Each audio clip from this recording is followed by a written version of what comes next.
ফিলিস্তিনের গাজায় যুদ্ধবিরতি বাড়ানোর মার্কিন প্রস্তাব হামাস প্রত্যাখ্যানের পর পুনরায় সামরিক অভিযান শুরু করেছে ইসরায়েল।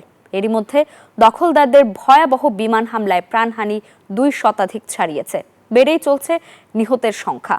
একতরফাভাবে যুদ্ধবিরতি বাতিল করেছে তেল আবিব, এমনটাই দাবি হামাসের। অবশেষে আবারও শুরু হলো ভয়াবহ আগ্রাসন।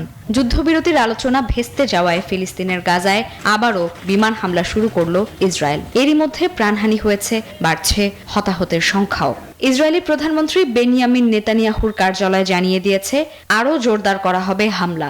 বিমান হামলায় হামাস কমান্ডার ও রাজনৈতিক কর্মকর্তাদের লক্ষ্যবস্তুতে পরিণত করা হয়েছে বলেই দাবি করছে তেল আবিব। এমনকি স্থল হামলা চালানোর হুমকিও দিয়েছে ইসরায়েলি সামরিক বাহিনী।